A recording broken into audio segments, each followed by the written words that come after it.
They stole my life. I bought an abandoned suburban house, renovated every detail, then left for 18 months to care for my mom with Alzheimer's. Today I came home, only to have the Pine Valley Gate scanner read, "Visitor, 4 hours." Visitor, at my own house. The security guard looked at me like a stranger. A completely unknown family was living there.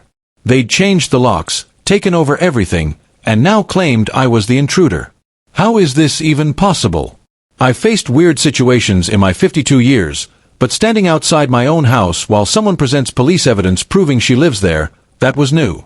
Officer Harris arrived, weary but professional. "What's the crime here?" he asked. I tried to explain, "She's stolen my smart home access, redirected utilities, and convinced every system that I'm just a visitor." Rebecca, wearing her HOA badge, spread a thick folder on Harris's patrol car, utility bills, payment confirmations, community service records, all with her name and my address. "I'm the emergency contact and property manager," she claimed. My bills, my house, my responsibilities, now under her name.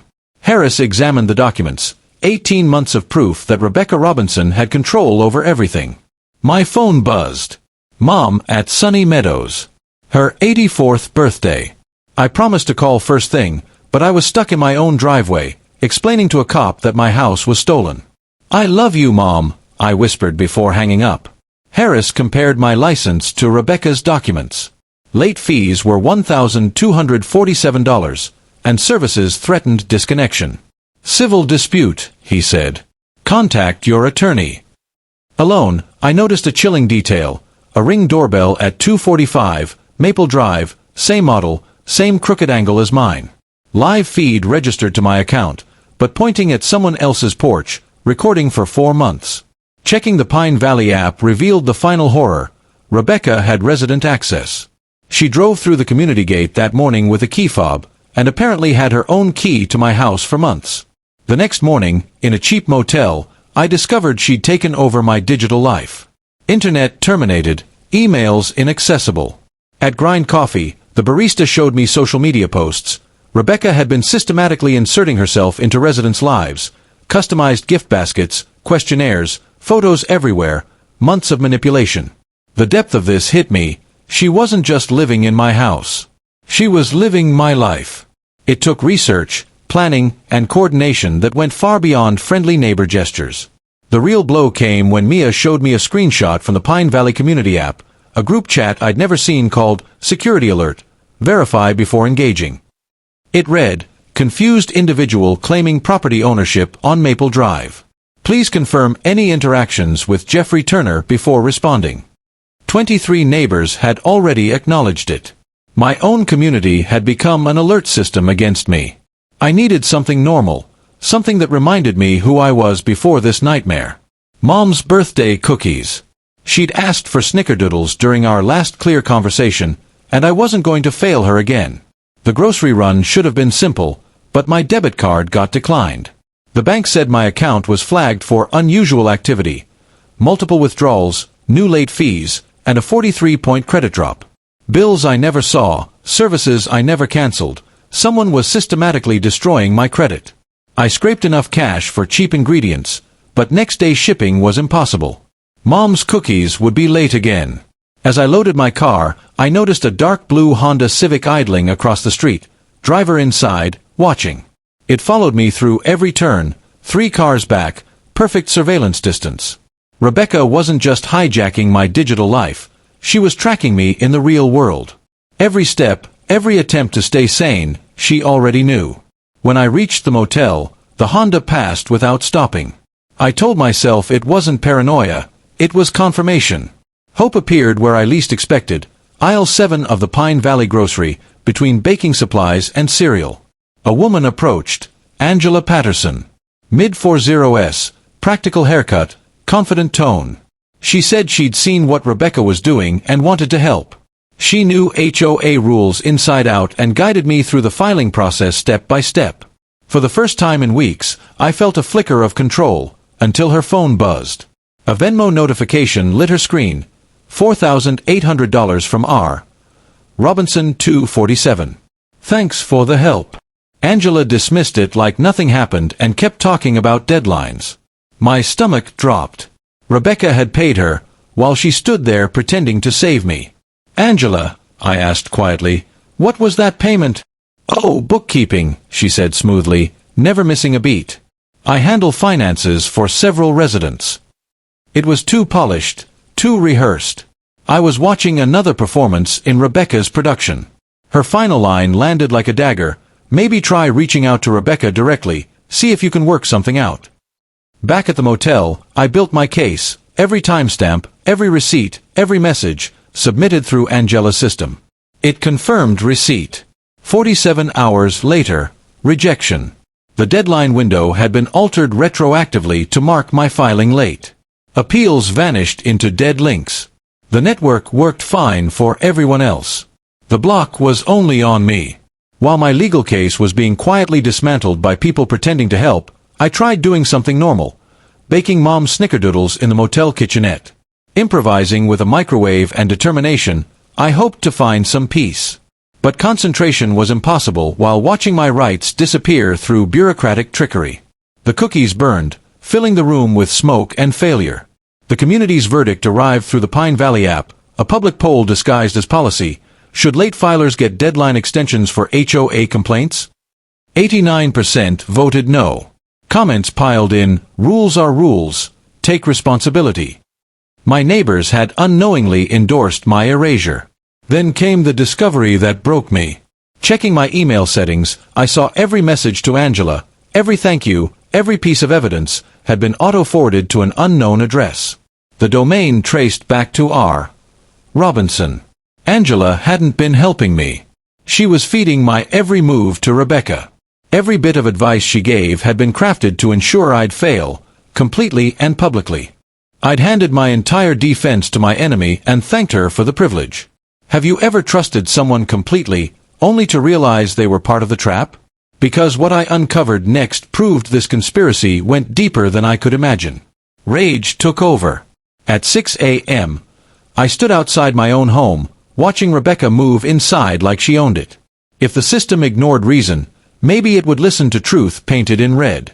I sprayed "Stolen House" across my garage in letters 3 feet tall. For 15 minutes, I felt vindicated, until the environmental response team arrived. Jim Morrison from Pine Valley Environmental Services calmly declared it a chemical discharge violation. $2.750 fine, he said, or we disconnect your utilities. Apparently, new environmental sensors flagged any chemical application, even household paint. My protest had triggered an automated punishment. Another trap, perfectly baited. I needed answers. At the local funeral home, I asked about Rebecca Robinson. The director frowned. No recent services for that name. But someone did inquire a while back, wanted to know about documentation procedures. Very insistent. Someone had been establishing records for Rebecca Robinson long before I came back. I called Mom to calm myself. 30 seconds in, the call dropped. Every redial failed. Soon I realized the pattern. Calls near the Pine Valley cell tower always cut off, especially when I said words like lawyer, police, or investigation. My phone wasn't broken, it was being interfered with. Then, an anonymous text, "Pool equipment shed tonight. She controls everything from there. Come alone. Use the back gate near the tennis courts. Bring a flashlight and something to record with. A lifeline, or a setup." Before deciding, another message arrived. Check the assisted living visitor log. Rebecca's been calling them. I logged into Mom's Sunny Meadows account. The visitor records froze my blood. Weeks of calls from Rebecca Robinson, family friend, updating staff about my relocation across the country. She'd told them I'd moved and wouldn't visit again. Rebecca wasn't just stealing my house or money. She was erasing me from my mother's final months, rewriting our lives while turning my own systems against me. The pool shed couldn't wait until tonight. Whatever Rebecca was controlling from there, I had to find it, before she deleted what was left of me. While my legal case collapsed under the guise of help, I tried something normal, baking Mom's snickerdoodles in the motel kitchenette. Improvising with a microwave, I hoped for calm. But I couldn't focus while watching my rights vanish through bureaucratic manipulation. The cookies burned, filling the room with smoke, a symbol of yet another failure. Then came the email discovery. Every message I'd sent to Angela over 2 days had been auto-forwarded to an unknown address, tracing back to R. Robinson. Angela had never been helping me. She'd been Rebecca's operative, feeding my strategy directly to my enemy. Every tip, every procedural step, every encouragement, designed to make me fail. I had been betrayed utterly. Rage took over. At dawn, I sprayed Stolen House across my garage. 15 minutes of satisfaction ended when the environmental response team arrived. Jim Morrison declared a chemical violation, $2, $7.50 fine, or utilities disconnected, triggered by automated sensors detecting paint fumes. Even rebellion had been weaponized. Searching for answers, I visited the funeral home. No recent services for Rebecca Robinson, but someone had inquired before I returned. Someone was already shaping records under that name. Calls to Mom failed repeatedly, especially near the Pine Valley cell tower. Words like lawyer, police, and investigation triggered immediate drops. My phone was being actively monitored. Then a text arrived, pool equipment shed tonight. She controls everything there. Come alone. Bring flashlight and recorder. Another message confirmed, Rebecca had been calling Mom's assisted living, posing as a family friend, claiming I'd moved across the country. She wasn't just stealing my house or money, she was erasing me from my mother's final months. The next evening, I navigated Pine Valley's back streets to the pool shed. Shadows loomed, chlorine hung heavy in the air, every mechanical hum sounded like footsteps. Inside, Rebecca wasn't hiding in a command center. She was maintaining equipment, but accessing waterproof containers with meticulous care. "You're not really Rebecca Robinson," I said. Her suburban mask shattered. Rebecca Morrison emerged, angry, desperate, raw. "Rebecca Morrison never got invited to pool parties," she screamed, throwing a pool skimmer. She had grown up cleaning pools while others enjoyed life, crafting the Robinson persona to gain acceptance she never had. The final revelation froze me. She had been monitoring every call, every attempt to reach lawyers, police, or utilities. USB drives hidden in containers contained identities across 3 states, part of a long-practiced, systematic identity theft operation. She had researched property records, targeted absent owners, and meticulously built lives she could infiltrate. When I tried to confront her, the chase began, a surreal pursuit through suburban recreation areas, wet pool decking underfoot, while trying not to slip. Rebecca fled when she realized she'd been confronted. This version keeps the psychological tension, betrayal, and the scale of Rebecca's operation, but trims repetitive exposition and condenses procedural details to maintain pacing. I was documenting everything, but the wet concrete and dim lighting made pursuit dangerous. I managed to snatch one of the USB drives before slipping hard onto the ground. That's when Carlos appeared from the shadows, nervous, alert, like someone who'd seen too much. "I sent the text," he said, helping me up. She threatened my job if I didn't install her equipment, but I couldn't stay quiet once I realized what she was doing.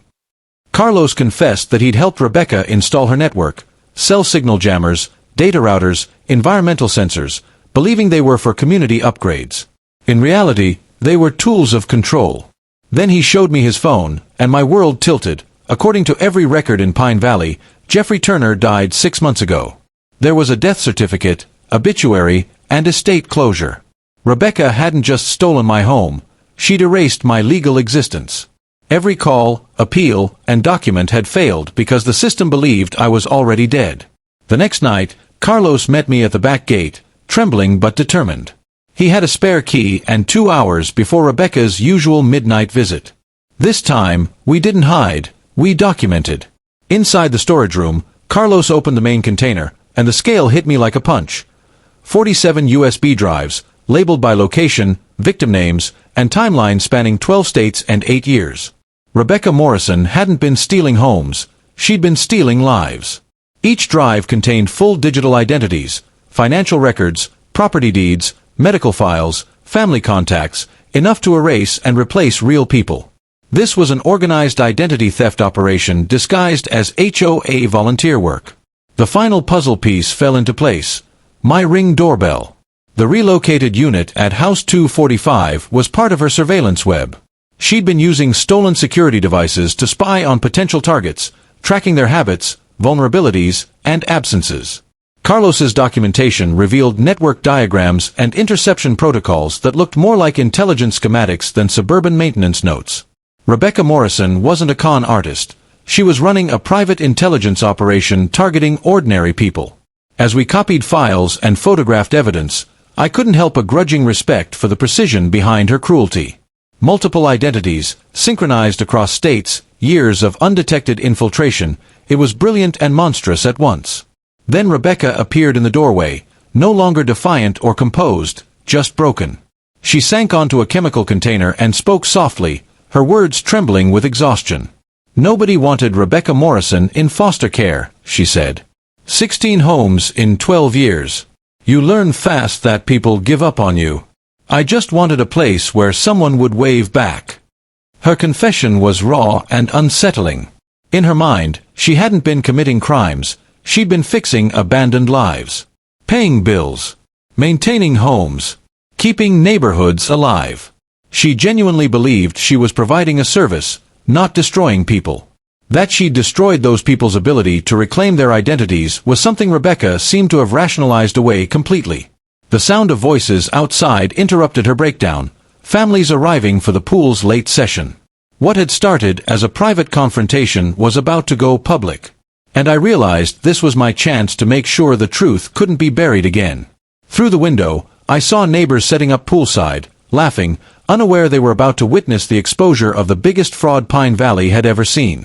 I stepped outside carrying the evidence Carlos and I had gathered, photographs, printed victim lists, and documentation of a multi-state identity theft operation. "My name is Jeffrey Turner," I said, raising my voice so the crowd could hear. "I own 247 Maple Drive." Faces turned toward me, first curious, then startled as I told them what Rebecca Morrison had done. How she'd stolen my identity, erased me from existence, and done the same to dozens of others across 12 states. I showed them the USB drives, the surveillance equipment, the proof of a crime network that had been hiding in plain sight. The reaction spread like a shockwave, confusion giving way to horror, then anger. Phones came out. People began recording, asking questions, realizing someone had been preying on neighborhoods just like theirs. A few came closer to offer help. Others wanted to know if they, too, were victims. When Rebecca finally broke down, sobbing, hyperventilating under the weight of public exposure, I made a decision that surprised even me. Instead of walking away, I helped her to a chair while Carlos called emergency services. "Everyone deserves a place to belong," I told her quietly, "but it has to be earned honestly." As paramedics arrived, Carlos made one last discovery, a master drive labeled Phase 2 Expansion. Inside were plans for 15 additional communities and a detailed timeline for scaling the operation nationwide. Rebecca hadn't just been stealing identities. She'd been testing a model designed to erase people on a national scale. Imagine learning that someone not only stole your name but created a memorial fund in it, while you were still alive. What would you do if you discovered your existence was just a prototype for a larger erasure project? The next morning, I carried our evidence into the FBI field office in Columbia. A sterile, fluorescent world far removed from the chaos of Pine Valley. Agent Emma Mitchell from Cybercrimes examined the drives with clinical focus. Within minutes, her expression shifted from procedural interest to alarm. "Mr. Turner," she said, "what you've brought us represents one of the most sophisticated identity theft operations we've seen in the Southeast. This isn't amateur work." They needed testimony from both me and Carlos, him for his insider knowledge of the installations, me for the human side of the fallout. His detailed records of Rebecca's signal jammers, communication interceptors, and monitoring devices turned the case from simple fraud into a federal cybercrime investigation with national security implications. The arrest itself was quiet. No drama, no chase. Agents arrived at Rebecca's temporary housing one morning, presented a warrant, and took her into custody without a word. By the time Pine Valley heard, she was already in federal detention facing serious prison time. Forensic analysis revealed even darker links. Each USB drive held not just victim profiles, but financial routing instructions, communication templates, and operational maps connecting Pine Valley to coordinated theft rings across Georgia, North Carolina, Tennessee, and Florida. What I thought was one person's vendetta had been a decade-long network of erased lives. Angela Patterson's role emerged during the investigation. She'd been managing the movement of stolen funds through shell accounts, thinking she was running legitimate property management consulting. Her silence had been bought with generous payments. When the community meeting finally took place, it felt like a mirror image of the first one I'd attended, except now, I wasn't the outcast. The same people who had once called me delusional now lined up to apologize, to ask how they could help rebuild. The HOA board's decision stunned me most. They voted unanimously to grant me emergency authority to rebuild the digital systems Rebecca had corrupted, to make sure no one could ever do what she'd done again. For about 30 seconds, I actually considered accepting. The idea of having enough power to fix everything, to make sure no one could ever exploit our systems again, was tempting. But I'd learned from Rebecca's obsession with control how dangerous that temptation was. I appreciate the offer, I told the board, but what we need isn't another person with emergency powers. We need a rotating committee with built-in checks and balances so no one can ever use access the way Rebecca did. That reform became a model for other communities. Pine Valley adopted 6-month committee terms, 2-factor authentication for all access, mandatory transparency reports, and independent audits to replace centralized authority. Instead of concentrating power, we distributed it, ensuring accountability at every level. We knew structure only worked if people understood it, so we turned training into a block party-style dry run. Folding tables filled the clubhouse, password manager tutorials, phishing simulations, account recovery drills. Carlos diagrammed network choke points while Mrs. Alvarez showed neighbors how to freeze credit reports safely. Kids earned stickers for spotting fake notices. Teens schooled adults on privacy settings. By night's end, people were laughing again. Order restored not by power, but by practice. That evening, I called Mom. Hearing her voice, clear and calm for the first time in months, felt like a miracle. "Jeffrey, the nurses said you were having technical problems." I almost laughed. "That's one way to describe it," I said. "Happy belated birthday, Mom. I'm visiting this weekend, with those snickerdoodles you wanted." Her relieved laughter made every battle worth it. Rebecca's sentencing 3 months later brought closure. 8 years in federal prison, $470,000 restitution to 47 victims, and a lifetime ban from unsupervised computer access. The judge made it clear, targeting vulnerable people would bring the full weight of the law. But the night after sentencing, Agent Mitchell called. "Mr. Turner, we found Rebecca's Phase 2 files. 3 other women are running identical schemes across multiple states. We need your help." It hit me, Rebecca's network was bigger than Pine Valley, bigger than any one case. My personal fight to reclaim my house had become part of a federal effort to dismantle a nationwide identity theft operation. The question wasn't whether I'd help, it was whether I was ready to uncover how deep it went. 6 months later, my living room had transformed into a small classroom. What began as a Pine Valley project had grown into monthly workshops drawing families from 3 counties. 8 people sat around the table that Saturday morning. The Hendersons worried about their daughter's social media, the Patels confused by fake utility calls, and David Miller, a new resident who'd come after hearing our story. At exactly 9:30, a familiar knock made me smile. Detective Judy, now both my consultant and partner, arrived with a box of materials from the department. Phishing samples, fake documents, real case studies. "Good morning, teacher," she said, kissing my cheek. The sessions had evolved into more than classes. They were support circles for ordinary people learning to protect themselves. And for the first time in a long while, Pine Valley finally felt safe again. We began each session with coffee and introductions, moved through hands-on demonstrations of security settings, and ended with Digital Cleanup Day, our monthly ritual where neighbors safely deleted old accounts, shredded suspicious mail, and updated passwords with guidance from volunteers. Today's cleanup day carried extra weight. The digital display Judy and I set up showed a number that still made me proud. Stolen identities recovered, 47. Every false identity Rebecca had created, every forged document she'd used to manipulate lives, had been traced, verified, and erased from official systems. The ceremony was simple but symbolic. Each participant dropped a note or printout into our secure bin, old passwords, fake emails, questionable documents. It wasn't about paranoia. It was about empowerment, taking ownership of our digital lives and building a culture where vigilance was normal, not fearful.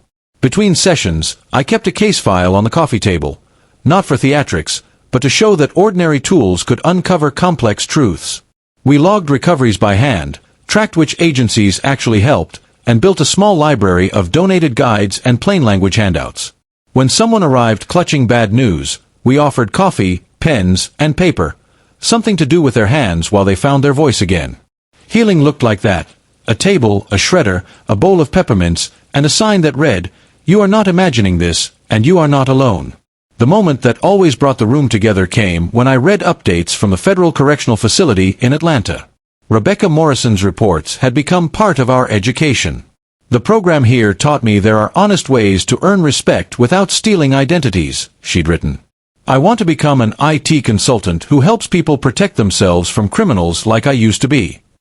Angela Patterson's transformation was equally powerful. Her court-mandated community service had turned into something heartfelt. Every Saturday, she guided elderly residents through password managers and account security, saying, "Real help doesn't need deception." I used to think I was just doing paperwork, but I knew I was helping destroy lives. Now, I'm helping protect them. Even new residents like David Miller showed how security could strengthen connection rather than restrict it.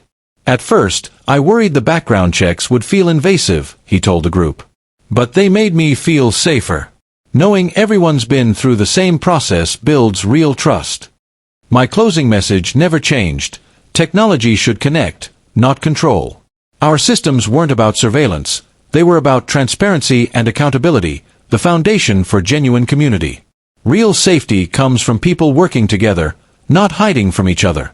As the session wound down and people left with new confidence and updated settings, my phone buzzed with an alert. Digital identity theft ring exposed. 3 additional suspects arrested nationwide following Pine Valley investigation. Federal agents had used evidence from Rebecca's case to stop operations in Texas, Ohio, and California, preventing over 200 potential identity thefts and shaping new national protocols. What began as my personal fight to reclaim one stolen home had sparked a movement. Watching Judy help Mrs. Patel with her smartphone while David and the Hendersons compared notes, I understood what real security meant. It wasn't isolation or fear, but trust built through shared knowledge. Rebecca Morrison had tried to erase who I was. But in helping others protect their identities, I discovered my own more clearly than ever before. Would you like me to make a cinematic version of this next?